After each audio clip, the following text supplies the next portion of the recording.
తర్వాత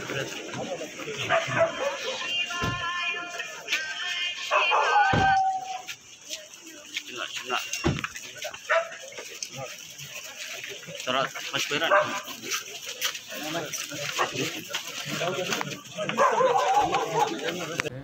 ఈ వృత్తి ముఖ్యంగా ఈ వృత్తి జర్నలిజం అందులో ఇప్పుడు తను చేస్తున్న వృత్తి కొంత రిస్క్తో కూడుకున్నదని తనకు తెలుసు, అందరికి తెలిసింది. కానీ మొన్న జరిగింది సరే, అదృష్టం ఏంటంటే ఆఫీస్ ముందు జరగడము కాబట్టి అంత ప్రూఫ్స్ ఉండడం, వాళ్ళు దొరికిపోవడం.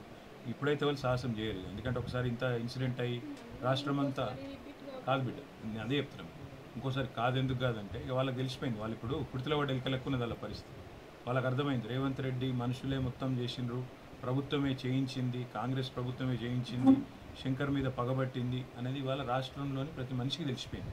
కాబట్టి ఇప్పుడు తనకు చిన్న చీమ గుట్టినా రేవంత్ రెడ్డి జయించిండు అనేది ఎస్టాబ్లిష్ అయింది. కాబట్టి ఈసారి ఆ సాహసం చేయరు బిడ్డ. కాదు బిడ్డ, వాళ్ళ ఉద్దేశమే అది కదా, భయపెట్టుడే వాళ్ళ ఉద్దేశం కదా. మరి మనం భయపడితే వాళ్ళు కాదు బిడ్డ. ఇప్పుడు జరిగింది, నీ చిన్న వయసు నుంచి నేను అర్థం చేసుకోగలుగుతా. జరిగింది ఒక రకంగా తనకు ప్రాణాపాయం తప్పింది, నెంబర్ 1. రెండవది, ఇప్పుడు ఏం జరిగినా రేవంత్ రెడ్డిదే బాధ్యత అనేది ఎస్టాబ్లిష్ అయింది, రాష్ట్రం మొత్తం తెలిసిపోయింది. వీళ్ళు ఎవరికి తెలియని వాళ్ళు ఎవరు లేరు. యూట్యూబ్ చూసిన వాళ్ళు ఎవరైనా ఉంటే, కొంచెం చదువుకున్న వాళ్ళు ఎవరైనా ఉంటే, శంకర్ మీద ఏమైంది, ఎవరు చేయించారు అనేది ఎవరైనా చూసినట్టు కొద్దిగా బుద్ధినోడికి అర్థమైంది. ఇప్పుడు మేము కూడా బయట పోయి చెప్పేది కూడా కదా, శంకర్కి ఏం జరిగినా రేవంత్ రెడ్డి బాధ్యత తీసుకోవాలి. ఇలా రెండో ఆలోచన లేదు, రెండో అభిప్రాయం లేదు. మనం ఇట్లా ఎవరి మీద చేసినామా ఇంత అన్యాయంగా, ఇంత దుర్మార్గంగా? ఇప్పుడు అక్కడనో ఇక్కడనో ఉన్న చిన్న చిన్న ఇన్సిడెంట్లు అయితే కూడా దాన్ని కంట్రోల్ చేసే ప్రయత్నం చేసినాం తప్ప ఎవరిని ఇట్లా ఇబ్బంది పెట్టలేదు కదా ఇంత దారుణంగా. ఉండొచ్చు,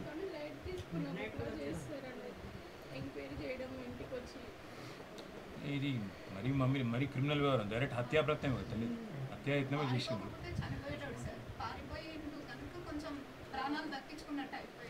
ఇప్పుడు ఒక రకంగా చెప్పాలంటే శంకర్కు దిష్టి పోయిందమ్మా, ఇంకేం కాదు, ఇంకేం కాదు. ఎందుకంటే ఒక రకంగా దిష్టి పోయింది, ఇంకేం చేయలేరు. ఇంకేం ఎందుకు చేయలేరు అంటే ఇప్పుడు ఏం జరిగినా రేవంత్ రెడ్డి మీదకే వస్తుంది, ఆయన కెరికే. కాబట్టి వాళ్ళే కాపాడుకోవాలి. ఇప్పుడు ఆయన మేమందరం ఎట్లాగుంటాము, కానీ ఇప్పుడు తనకేం జరిగినా వాళ్ళే బద్నాం అవుతారు, వాళ్ళే మొత్తం రాష్ట్రం అంతా గగ్గోలు అవుతుంది, వాళ్ళకి తెలుస్తుంది. కాబట్టి ఏం చేయరు, అంత ధైర్యం చేయరు ఇంకా. కాబట్టి మీరు భయపడకండి, నెంబర్ 1. రెండోది, కొద్దిగా ఆరోగ్యం మంచిగా కానీ అప్పుడు కూర్చొని ఆలోచిద్దాం కూల్గా, ఏం చేద్దాము, ఎట్లా చేద్దాము, తనని ఎట్లా కాపాడుకుందాము చూద్దాం. అవసరమైతే ప్రైవేట్ ప్రొటెక్షన్ పెడదాము. కాదు, ప్రభుత్వం ప్రొటెక్షన్ మీద నమ్మకం లేదు, ప్రైవేట్ ప్రొటెక్షన్ పెడదాం.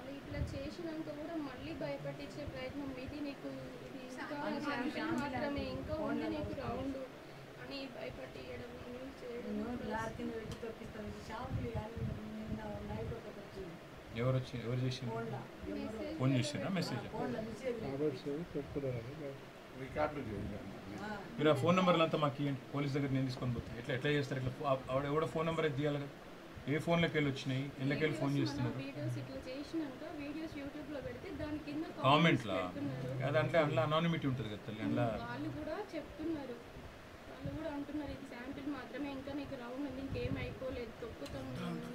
నా ఒక రిక్వెస్ట్ బిడ్డ నీతో, నువ్వు అవి చూడక యూట్యూబ్ కామెంట్ చూడకు. మాకు కూడా ఫోన్లలో అట్లా చాలా వస్తుంది, ఎందుకంటే అందులో ఊరు పేరు లేనోడు, ముక్కు మొక్కలు లేనోడు, ఎవడు పడతావాడు ఎది పడుతుంది పెడుతుంటారు. దాన్ని చూడకు. ఏదైనా నెంబర్కి వెళ్ళి మనకైనా కాల్ వచ్చినా, ఏదైనా నెంబర్కి వెళ్ళి మనకేమైనా బెదిరింపు కాల్ వచ్చినా మాకు చెప్తే పోలీసు వాళ్ళతో కూర్చొని మేము చేస్తాం. ఇక పోలీసు వాళ్ళతో కాదంటే ప్రైవేట్ ప్రొటెక్షన్ పెడదాం.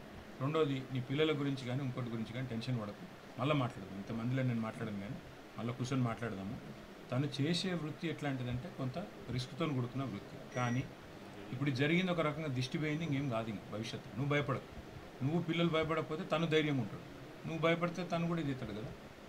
ఈ వృత్తే కదా చేయాల్సిందే, ఇంకోటి ఏదో పోయి చేసుకుని ఏం లేదు కదా చేసి. ఇప్పుడు ఇంత ఫేమ్, ఇంత పాపులారిటీ ఎందుకు వచ్చింది? ఒకటే కారణం కదా, తను భయపడకుండా ధైర్యంగా నిజాలు చెప్తున్నాడు.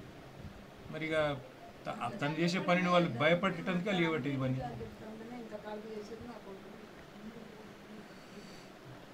సిస్టర్ ఏం చేస్తుంది? ఎక్కడమ్మా? ఇక్కడే చేస్తాను. బ్రదర్ ఏం చేస్తాడు? ఎక్కడైనా హైదరాబాద్లో ఉంటుంది. అమ్మ ఒకతే ఊళ్ళో ఉంటుంది. మీరు కొద్దిగా కెమెరాలు బయటకు బుకాయిస్తూ ప్రభుత్వానికి తొత్తులుగా వత్తాసు పలుకుతూ ఇవాళ కేసు నిర్వీర్యం చేసే ప్రయత్నం చేస్తూ ఉన్నారు. కానీ ప్రజా కోర్టులో తప్పకుండా దోషులు ఎవరైతున్నారో వాళ్ళు దొరికిపోయినారు. ఇప్పటికే సీసీ కెమెరాల ఫుటేజ్ సాక్షిగా ఎవరెవరైతే దొరికిపోయినారో వాళ్ళందరినీ అరెస్ట్ చేసేదాకా తప్పకుండా ప్రభుత్వం మీద ఒత్తిడి పెంచుతాం. పోలీస్ శాఖను కూడా ఈ రకంగా వ్యవహారం చేయడం మంచిది కాదు. ముఖ్యంగా ఎల్బీ నగర్ సిఐ కానీ స్థానిక ఎస్ఐ కానీ అక్కడ ఉండే పోలీస్ అధికారులు కానీ వాళ్ళు వ్యవహరించిన తీరు కూడా అనుమానాస్పదంగా ఉంది. తప్పకుండా శంకర్ గారికి న్యాయ పోరాటంలో అండగా నిలబడతాం. నిజం బయటికి వచ్చేదాకా ఆయన మీద చేసిన హత్యా ప్రయత్నం ఎవరు చేసినారో, సూత్రధారులు ఎవరు, పాత్రధారులు ఎవరు, వాళ్ళందరినీ కూడా న్యాయపరంగా వాళ్ళని శిక్షించేదాకా వదిలిపెట్టాం. ఒక్క శంకర్ను బెదిరిస్తాం, ఆయనను హత్యాయత్నం చేసి ఏదో అడ్డుకుంటాం, నోరు మూపిస్తాం, గొంతు నొక్కుతామంటే 100 మంది శంకర్లు తయారవుతారు. ఎందుకంటే ఇది డిజిటల్ మీడియా ప్రపంచం. ఇప్పుడు మేము కూడా ఇట్లాగే ఆలోచించుంటే, మేము కూడా ప్రభుత్వంలో 10 ఏళ్ళు ఉన్నప్పుడు ఇట్లాగే ఆనాడు కేసీఆర్ గారి మీద మరి ఎవరు మాట్లాడినా దాన్ని అణిచివేసే ప్రయత్నం, రాజ్య శక్తిని అడ్డం పెట్టుకొని చేసే ప్రయత్నమే చేస్తుంటే ఇలా చాలా మందికి వాయిస్ కూడా ఉండేది కాదు. కానీ ప్రజాస్వామ్యంలో అన్ని రకాల వాదనలకు అవకాశం ఉండాలి.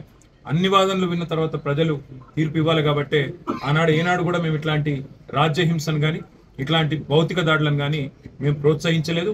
జరిగితే కూడా వాటిని వెంటనే నివారించే ప్రయత్నం చేసినాం. ఎక్కడైనా తప్పు జరిగితే కూడా దాన్ని తప్పకుండా ఖండించి, దాంతోపాటు అక్కడెక్కడన్నా అన్యాయం జరిగితే కూడా అన్యాయం జరిగిన వారి తరఫున మాట్లాడి ఇవాళ నేను ప్రభుత్వాన్ని డిమాండ్ చేసేది, ముఖ్యంగా ముఖ్యమంత్రి రేవంత్ రెడ్డి గారికి చెప్పేది, శంకర్కు మళ్ళీ ఒకసారి చీమ గుట్టిన బాధ్యత రేవంత్ రెడ్డిదే అవుతుంది. శంకర్ మీద మళ్ళీ ఎక్కడన్నా చిన్న ఘాటుబడ్డా ఖచ్చితంగా రేవంత్ రెడ్డి తెలంగాణ ప్రజల ముందు దోషిగా నిలబడక తప్పదు. ఎందుకంటే ఇవాళ ఆయన మనుషులే, ఆయనకు అత్యంత సన్నిహితులైన మనుషులే రెక్కీలో పాల్గొన్నారు. మీరు నిజాలు దాచాలని ప్రయత్నం చేసినా, అక్కడ సీసీ కెమెరాల యాంగిల్స్ మార్చి ఫుటేజ్ దొరకకుండా చేసే ప్రయత్నం చేసినా, మొత్తంగా ఇవాళ చుట్టుపక్కల ఉండే షాపులు, ప్రైవేట్ సీసీ కెమెరాల్లో వ్యవహారం మొత్తం దొరికిపోయింది. పోలీస్ శాఖను కూడా నేను డిమాండ్ చేస్తా ఉన్నా, తెలంగాణ డీజీపీని కూడా నేను డిమాండ్ చేస్తా ఉన్నా. ఈ రకమైన ప్రభుత్వానికి తొత్తులుగా పనిచేయడం కరెక్ట్ కాదు. ప్రజాస్వామ్యంలో ప్రతిపక్షానికి, ప్రభుత్వానికి అందరికి కూడా తమ తమ పాత్రలు నిర్దేశించబడి ఉన్నాయి. అత్యంత పవర్ఫుల్ అస్త్రమైన మీడియాకు కూడా తన పాత్ర తనకున్నది ప్రజాస్వామ్యంలో. అట్లాంటి మీడియాలో పనిచేస్తున్న ఒక జర్నలిస్ట్ సోదరుడికి ఈ రకంగా వారి మీద భౌతిక దాడులు, హత్యాయత్నం జరగడం అనేది తప్పకుండా జర్నలిస్ట్ సంఘాలకు కూడా నేను విజ్ఞప్తి చేస్తా ఉన్నా. ఇదివరకు చాలా మాట్లాడినారు మీరు. ఇదివరకు చాలా ఏదో నియంత పాలన అది ఇదని చెప్పి అన్నాడు మాట్లాడి మాకు గుర్తు. మరి ఇవాళ మీ సాటి జర్నలిస్టు మీద హత్యాయత్నం జరిగితే కూడా ఇంతవరకు ఏ జర్నలిస్ట్ సంఘం కూడా ఇప్పటికి బయటకు వచ్చి ఖండించిన పరిస్థితి లేదు. ఏ జర్నలిస్ట్ అసోసియేషన్ కూడా ఇప్పటిదాకా బయటకు వచ్చి మాట్లాడిన దాఖలాలు లేవు. జర్నలిస్ట్ మిత్రులు కూడా నేను కోరుతా ఉన్నా, ఇవాళ శంకర్ మీద జరిగింది రేపు మీ మీద జరగవచ్చు.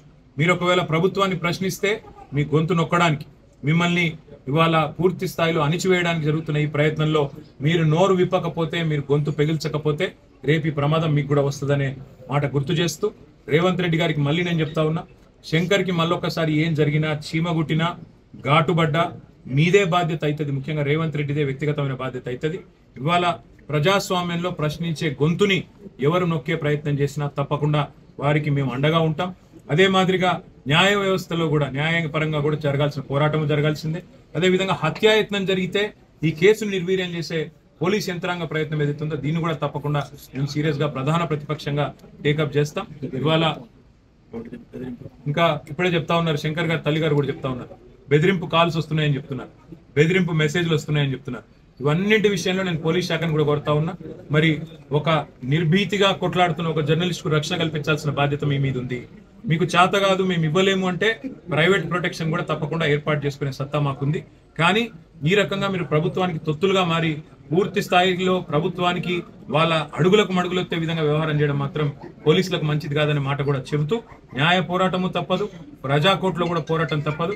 కానీ ఏది జరిగినా శంకర్కు, ఆ కుటుంబానికి తప్పకుండా రేవంత్ రెడ్డి వ్యక్తిగతంగా బాధ్యత వహించాల్సిన పరిస్థితి వస్తుందనే మాట మళ్ళొకసారి ముఖ్యమంత్రికి చెప్తూ, ఇలాంటి పిచ్చి పనులు మానుకోవాలని చెప్పి కూడా వారికి హెచ్చరిస్తూ, మళ్ళీ ఒకసారి సంఘీభావం చెప్పిన జర్నలిస్టులకు ధన్యవాదాలు. చెప్పని వాళ్ళు దయచేసి గొంతు విప్పాలని చెప్పి కూడా నేను కోరుతాం.